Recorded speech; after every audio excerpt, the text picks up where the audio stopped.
I really did enjoy your piece on how the race has changed because you know Trump so well. That's why I really appreciated the piece. In essence, you were saying that the now with Kamala Harris, there are a couple of demographic things about Kamala Harris that Donald Trump may be a little bit wanting to avoid, and it just changes the arithmetic on everything. Well, having grown up under this monster of a father to Donald Trump, you can't lose. And if you lose, you certainly can't admit you lose. And bad enough to lose in 2020 to another old white guy, but losing to a Black East Indian woman to Donald, that is just as humiliating as anything could possibly be. And that he's running scared is very clear from his immediate announcement that he wasn't going to debate her. Kamala has announced she will show up at the debate whether Trump does or not in September. And the Harris campaign has been very smart to, in many ways, mock Trump, make fun of him in various ways, because Donald has zero capacity to make fun of himself. And everything they've thrown at her so far has blown up in their faces. Well, she doesn't have children. Lo and behold, her husband, Doug Emhoff's first wife, praised her as a stepmother to the children. That didn't go very well for them. They have tried to suggest she slept her way to the top. And as Gloria Steinem famously once said, if women could sleep their way to the top, there'd be a lot more women at the top. I never heard that Steinem quote. That's great. This has really unleashed the vile racists. I've gotten an increase in the number of people gratuitously writing to me to express their racial hatred in the most vile fashion. And of course, it's not unusual for someone who's a racist to be also an anti-Semite and a misogynist. Easy to wrap those all into one. Yeah, I mean, right. Once you start the hating, it's pretty easy to add on. There are a bunch of local officials that are going to certify election results nationwide when this election does happen. And I want to get into this question because it's getting a lot. I got multiple emails about it, and I was going to ask you about it anyway, because there's an article in Rolling Stone that I thought was really good about just this. I mean, there are a bunch of Donald Trump supporters who are now those election officials, and they have recently, some of them not even certified a certain election, smaller elections in their states. In the swing states of Arizona, Georgia, Michigan, Nevada, North Carolina, Pennsylvania, Rolling Stone identified at least 70 pro-Trump election conspiracists currently working as county election officials who have questioned the validity of elections or delayed or refused to certify results. At least 22 of these county election officials have refused or delayed certification in recent years. My question is essentially what's reflected and implied in this, which is, could the lack of a certification in whatever election they are supervising end with enough of these type people throwing a wrench into a resolution, a clean resolution to the election, even if it's close, by not certifying, and in some ways creating a chaos that would then lead to some sort of court cases, dragging it all out, and a lot of smoke that would obscure really who won the election? We should absolutely expect that there are going to be efforts by a number of Trump supporting and election denying elections officials to keep people from voting, to keep from having their votes counted, to make it difficult to vote, as we saw in Dodge City, Kansas, the iconic Western movement town where only one place to vote was approved in the 2020 election. It was outside the city limits, and if you didn't have a car, you could only go within about a mile of it on the bus. You'd have to get off the bus, walk a mile, vote, and come back another mile and wait for the bus. And there will be efforts all over the country to do this. On the issue of certifying the election, that is largely what the law calls a ministerial act. So an official who refuses to certify an election, just as an official who refuses to say, give you a marriage license once you've met the qualifications. I mean, if you show up with a 10-year-old and want to get married, they can deny you a license. But two adults with proper ID show up, want a license, and are denied one. Courts can simply direct that the election be certified. But it's going to take a lot of legal efforts. There's going to be a big need for lawyers to volunteer. You know, you have a law license, a privilege from the state to practice law, and a lot of people ought to volunteer. There are going to be a lot of paid lawyers as well.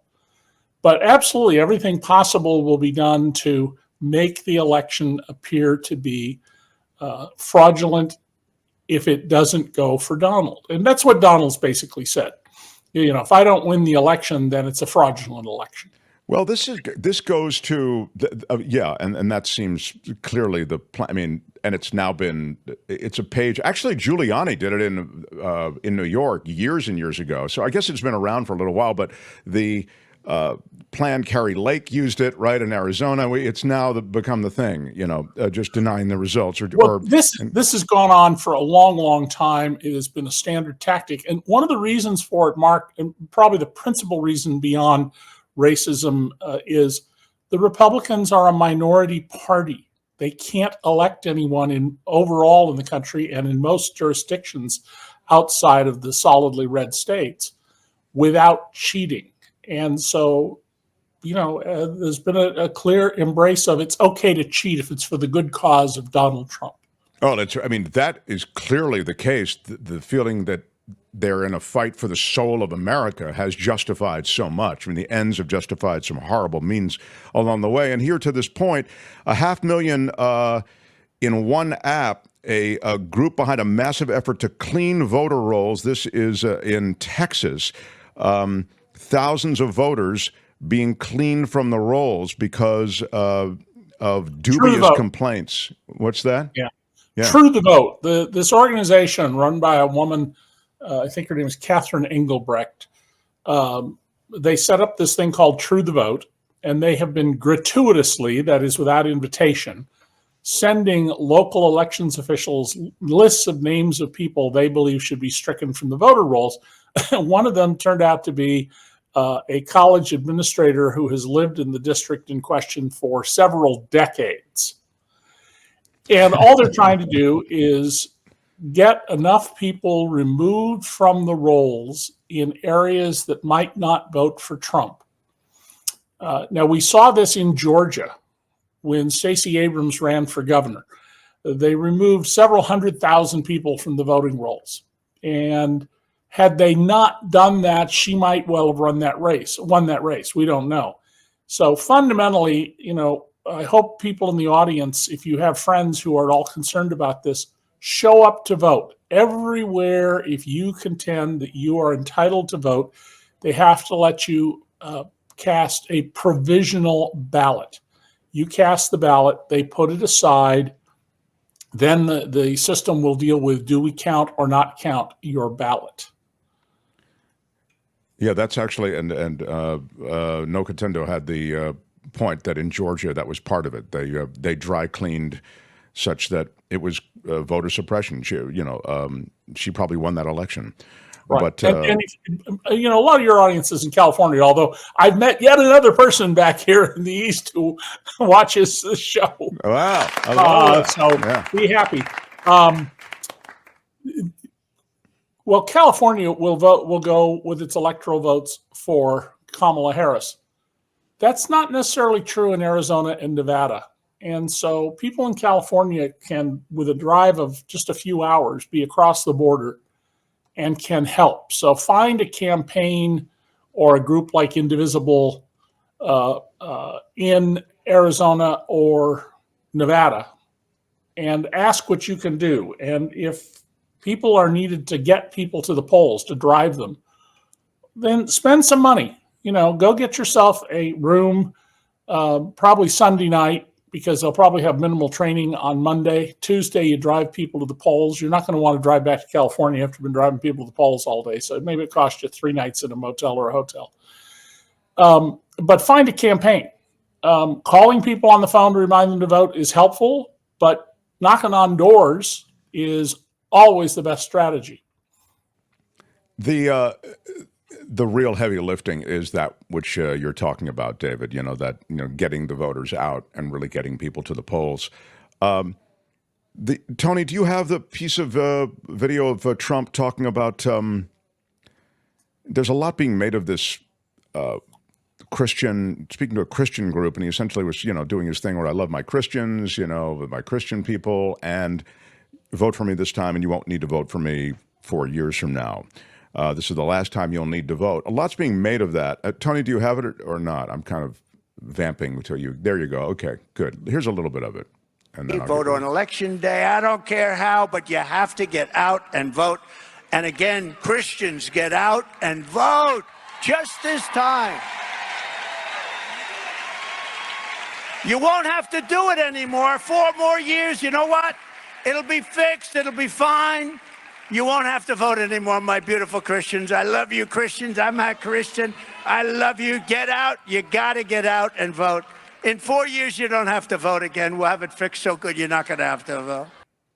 I mean, it's such a clunky con. I can't believe he won the first time. But give me some thoughts on that. What is he really saying there? I think a little too much is being made of that, David, but you might disagree. Well, you can reasonably interpret what he's saying is there won't be another election. Right. But you can also reasonably interpret that as I will win by such a big margin, the evil people who hate Christians will be vanquished forever, so don't worry about it, because somehow they will magically shrink and disappear. And don't lose sight of the fact that Donald says he's a Christian, unlike Joe Biden, who goes to mass every week. Donald doesn't go to church. And he has said his life philosophy is one word. He said this many times. It's in his books that his life philosophy is revenge. You cannot be a Christian by definition if you believe in revenge. If there's anything the New Testament totally and completely rejects, it's revenge. So, I mean, the whole thing is typical of how Donald as a con artist operates. I'm in the school that Donald will not leave the White House. In 2015 and 16, I said, if Trump ever gets to the White House, he will not leave peacefully, which turned out to be spot on accurate. And if he gets back to the White House, he will not leave peacefully. And he will do his best that there won't be another election, or if there is, it'll be like what we just witnessed in Venezuela, where the leftist dictator Maduro clearly has rigged this election to stay in power. Well, and it seems as though it's a fairly safe prediction that someone who engineered so aggressively moves to remain in power the first time. I mean, through all of these illegal moves that he made, and right. Finally a violent coup attempt. It seems like a pretty safe bet that he's likely going to hang on to power. I mean, that's kind of his move. But by wording this the way he did, they've since issued a sort of explainer that he was really talking about unity and brotherhood, and one of the reasons Donald is such a great con artist, and I've exposed lots of con artists in my career, is that he understands how to talk in language that doesn't quite crystal clear say what he's saying. And when there is something that's crystal clear, his role becomes to muddy the waters, to take that which is clear and make it cloudy and uncertain. And, I admire Donald for his skill at this. He's really, really good at it. What do you make of the Bitcoin? He went from the Christian thing that I was just kind of playing to then a Bitcoin pitch. He then goes to a convention of Bitcoiners, of those who are in crypto. And he's dumped all over crypto in the past, David. I think you've even discussed it, that he sort of has made it this pariah as far as he was concerned. But all of a sudden now, he's completely done an about face. He is way in with Bitcoin. Well, Donald and his running mate, J.D. Vance, are nothing if not chameleons. Donald used to be in favor of totally government-funded health care with no out-of-pocket expense. And of course, now he wants to replace Obamacare, the Affordable Care Act, although he, in 4 years in office, never came up with a replacement. He saw Bitcoin as a real threat at one time.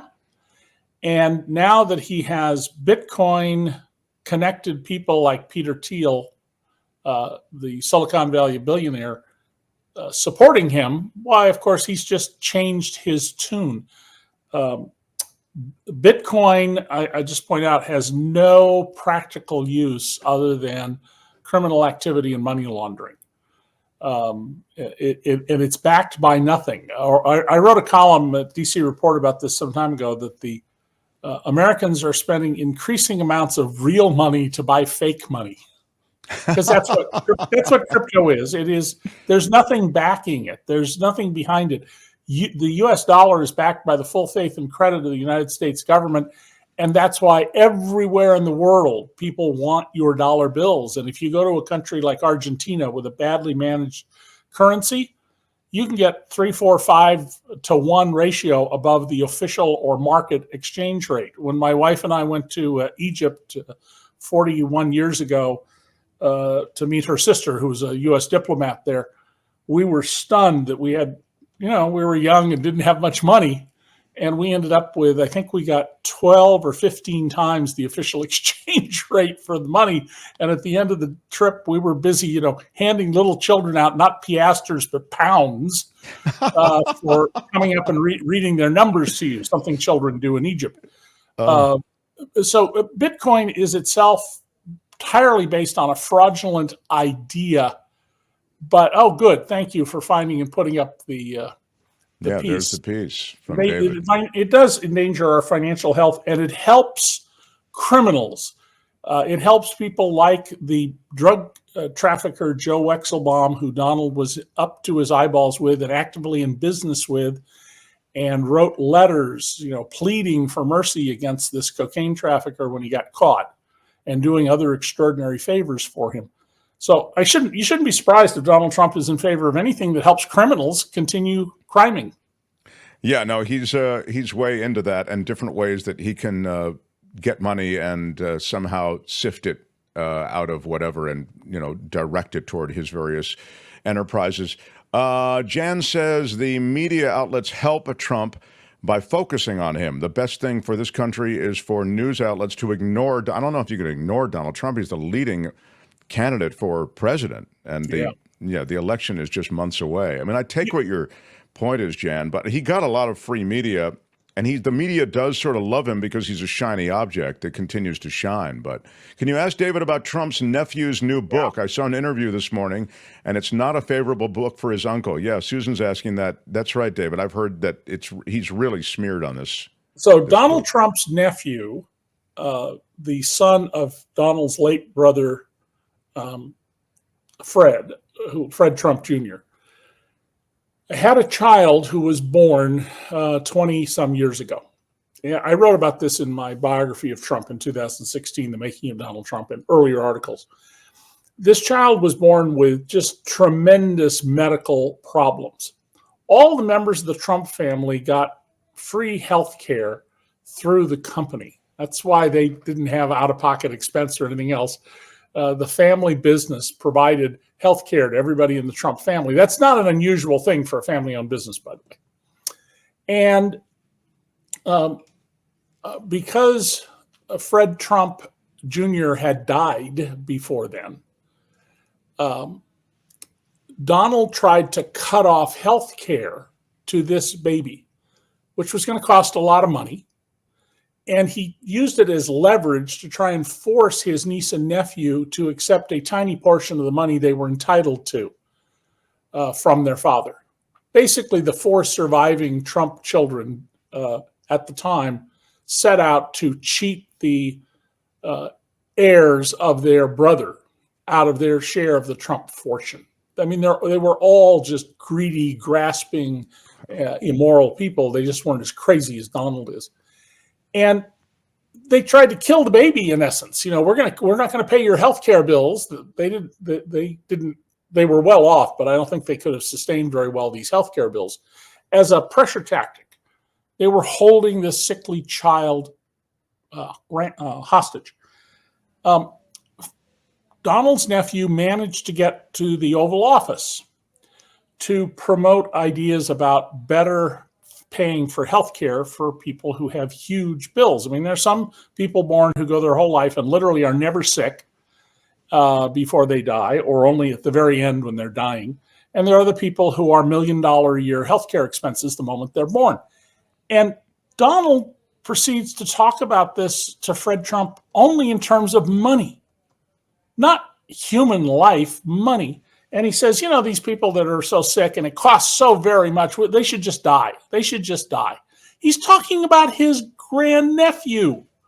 And it tells you how much Donald Trump does not have any empathy for other people. He is all about himself, and he does not. You don't exist as a person, Mark. I don't exist as a person. We exist as objects to Donald. Well, he suggested that as you say, that you have a sense that he views disabled people as, not worth whatever. Oh, he doesn't want to be around them. When they were going to bring some wounded veterans to an event during his presidency, people who had amputations, he said, I don't want to be around those people. They're not to be on the stage. And they were not. So Donald has a real deep bugaboo about this, like he has about other things. Until he got seriously into presidential campaigns, he wouldn't shake hands with anybody. Was one of the few people back then who sort of manipulated him into shaking hands a couple of times as a way to test. How did you manipulate him, Trump, into coming at him at the right angle and lining up with his hand? I love that David plays mind games even on the handshake. He made a show in one case, Mark, of walking to the bathroom to wash his hands. But what's nice about the revelations by the nephew is that previously he'd been supportive of his uncle, and he hadn't attacked the stories about the nephew that Heidi Evans of the New York Daily News broke in the beginning, and I wrote about, some other people wrote about. Now he's come out full bore and said, yeah, Donald basically tried to take away my son's life because he didn't want to spend money. And that's about as damning an item as you can get. And by the way, I don't know how any Christian could possibly do that. You're supposed to sacrifice for those who are in need. You're supposed to welcome the stranger. You're supposed to help the sick and the afflicted, not mock them as Donald did to a colleague of mine at the New York Times who is disabled, and not to effectively try to kill or suggest just letting people with big medical costs die. Yeah, because he suggested that the nephew die. It's the new Christianity, David. You got to get hip to the new Christianity. Yeah. But I don't know that this stuff sticks, but he does call his uncle atomic crazy. And he says at times he espouses things that people who I believe are racist espouse. I don't believe he's racist, he said. I just think that he uses people, whether they're black or he uses them as props. And when he gets what he needs out of them, votes, he'll cast them aside. He's essentially saying what you've said all along. Again, everybody's just usable in some way. And then, and look at his track record. He throws away those who he doesn't need anymore. So, I was just going to direct people to your column. I really like the one in DC Report currently.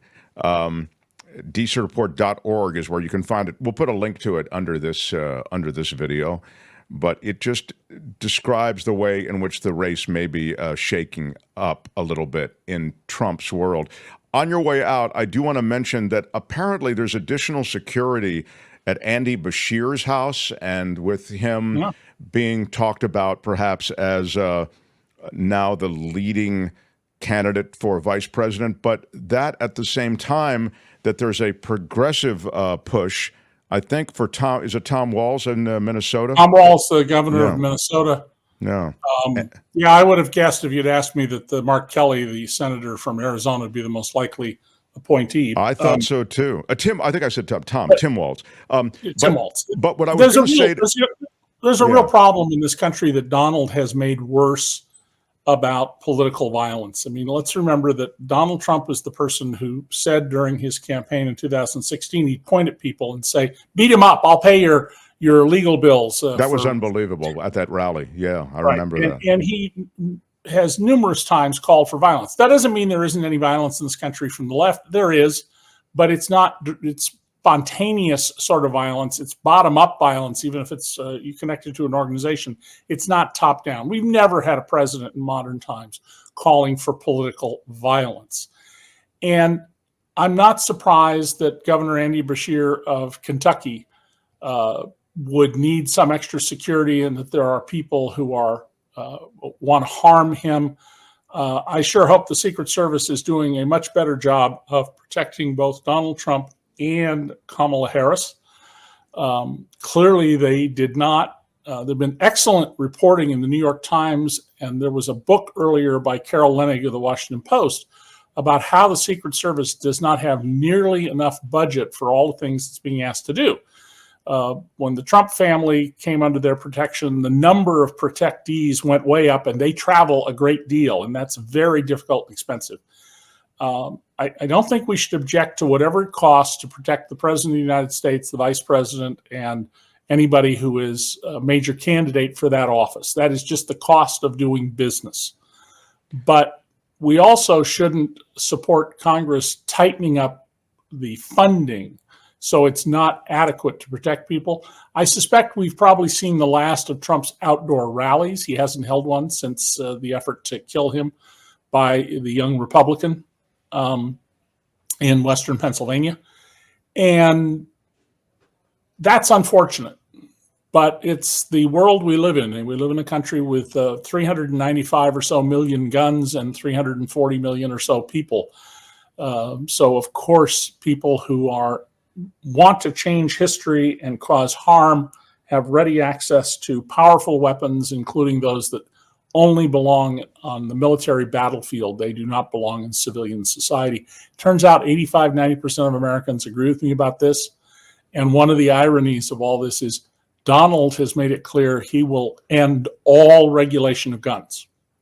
If he can do so, if he's back in the White House, at least that's what he's saying. And sure. On the other side of this, of course, Joe Biden and the Democrats very much want to say, no, you can't have military assault rifles.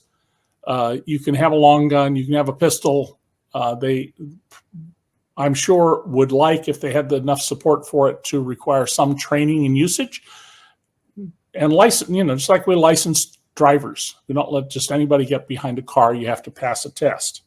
It seems, well, we have these extraordinary views toward these weapons in the United States of guns. It's nauseating to me. But he does make these sweeping statements, David. And my last question to you is about another sweeping statement. He's been like, that's a sweeping statement. I'm going to legalize all, there'll be no regulations. That's the kind of thing he kind of likes to. He talks about in Nevada. I was just in Nevada. That's why I'm asking this question. And I was really saddened by a lot of what I heard from people. I talked to a bunch of different people about, so they bring up politics in Nevada. They brought it up. I did not.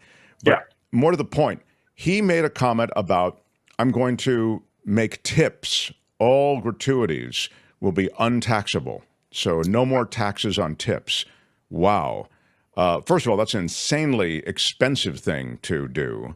In terms of the giving up that tax revenue. But also, it's a politically expedient thing to say, right? Well, it also protects him from something. We did a piece at DC Report I wrote, 2 years ago with a headline that said something like, at $2.13 an hour, Trump thinks this waitress makes too much money. Under a Bill Clinton deal with Herman Cain, who ran later for president and died of COVID, the minimum wage for people who are tipped, so waitresses, waiters, bartenders, barbacks, busboys, people like that, is $2.13 an hour. Not $7.25, but $2.13 an hour.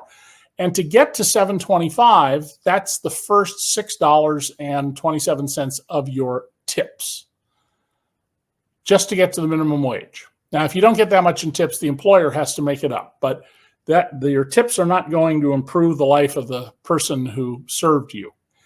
And by the way, $2.13 an hour in 1993 dollars, that's now 98 cents an hour. Donald thinks people working for 98 cents an hour are being paid, real money, are being paid too much money. And what he's done here is tried to divert attention from his support. He actually has spoken in favor of eliminating the minimum wage. And there are plenty of employers out there who will, pay as little as they can get away with. There's a reason we have standards. We have standards in building houses so they don't fall down. We have standards in building cars so that you're less likely to die in a crash or be permanently maimed. We have standards in food safety so you don't open a can of corn to put in a salad and die from the bacteria. And why we wouldn't support having minimum standards for pay is beyond me. When San Jose, the second biggest city in California, raised its minimum wage to, I think it was $15 an hour, and the federal was $7.25 in the surrounding suburbs, there were all these predictions that it would be the end of the restaurant business in San Jose. Well, in fact, no. The restaurant business in San Jose just kept doing fine. First of all, the amount of money paid to the staff is a minor portion of the total cost of your dinner. And so if you live near downtown San Jose, you're going to drive 20 miles to get out of sprawling San Jose and get to Los Gatos or Sunnyvale or Hayward, and maybe have to sit in traffic, and then you're going to drive back so that you can avoid this small expense. I mean, no, people didn't think that way. And I'm sure there's somebody out there who will say, yes, I refuse to go to restaurants in San Jose anymore because they pay their waiters too much. But Donald is not a friend of working people. And yet all these working people believe that because he tells them that. He says, I love you at every rally. It's one of his very best tactics. And it works, David. It works. They feel bonded to him. It's bizarre. We as a society, everything in our culture dumps on people who don't have a lot of money.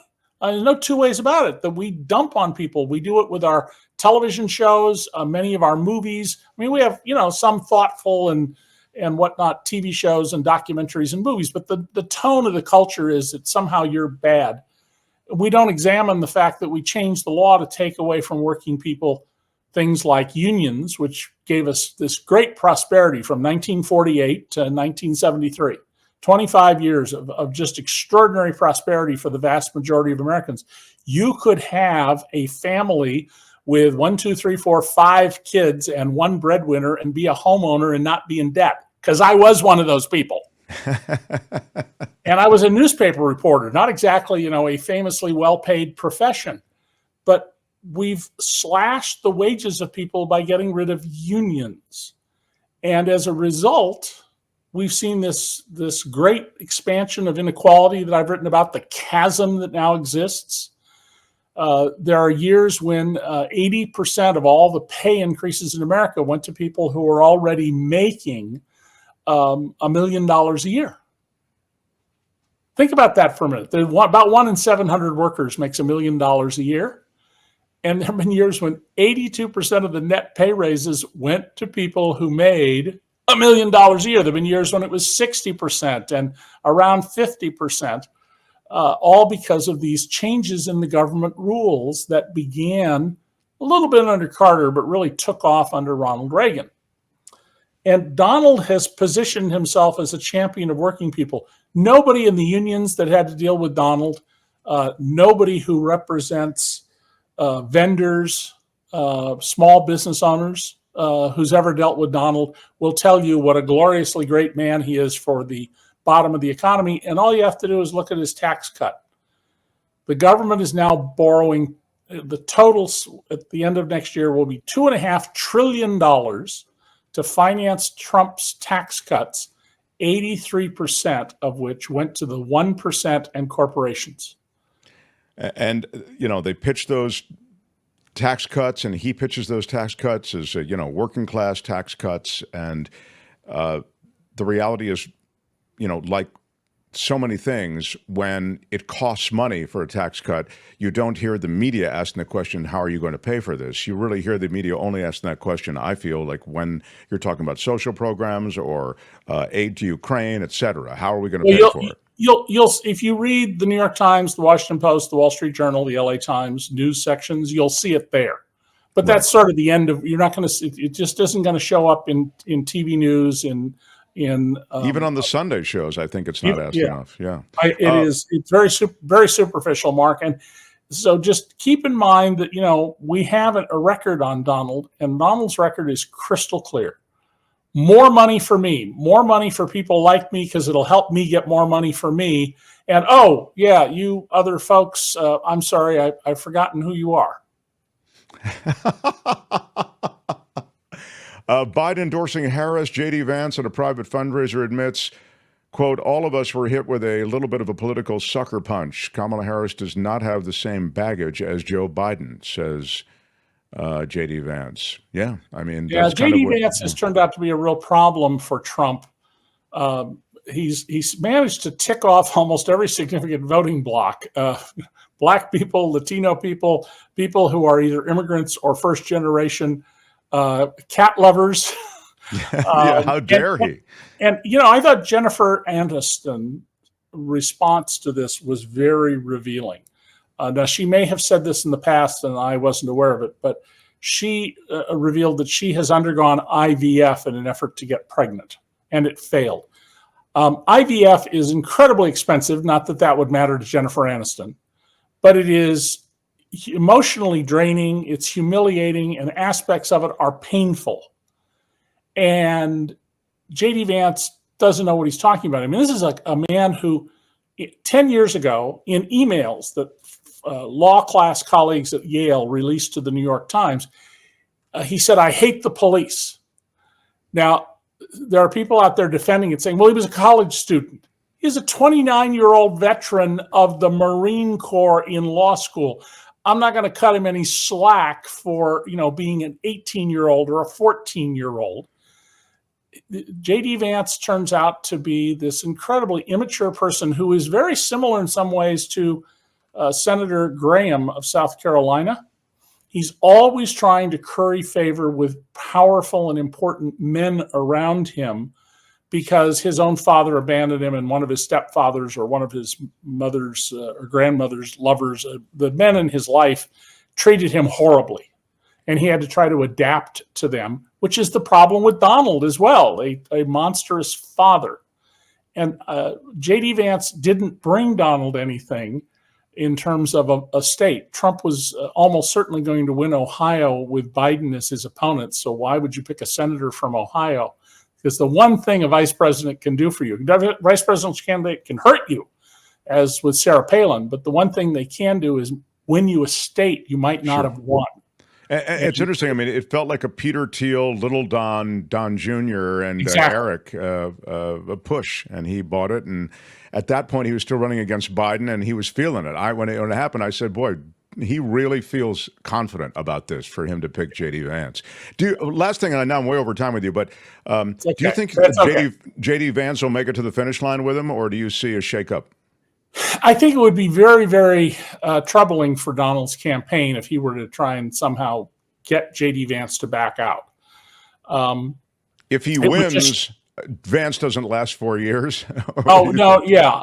If he wins, I would be very concerned about J.D. Vance being a heartbeat from the White House, because he's so manifestly unqualified for the position.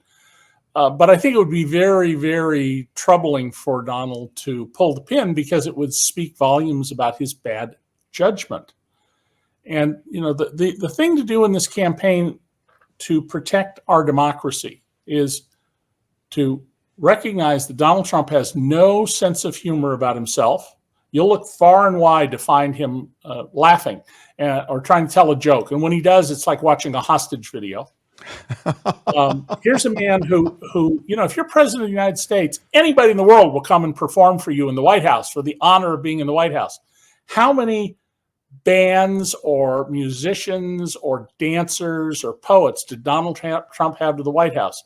None. He didn't even have Kid Rock.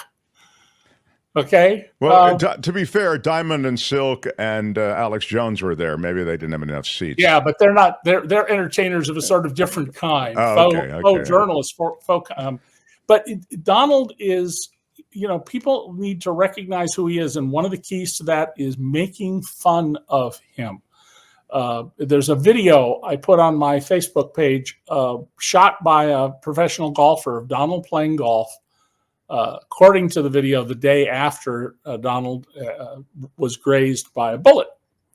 And to say that he's an awful putter on the golf course is, to be bad to bad golf players. He was unbelievably awful. And there's putt after putt after putt where you see this. And it's because everything around Donald is a fraud. He's not a genius. He's not the greatest this or that. He's a con artist who's been trying the right country to con, David. He found the right moment in time where people feel disenfranchised. And thank you for spending a little extra time with us today. Love seeing you and look forward to next week. And we'll have a link to the piece I was talking about at DC Report as well. So stay in touch, and thank you. David K. Johnston. Hi, it's Mark, and I thought that was great. Hit the notification bell. You'll know whenever there's a new video being dropped, and please subscribe to our channel to help us save the universe.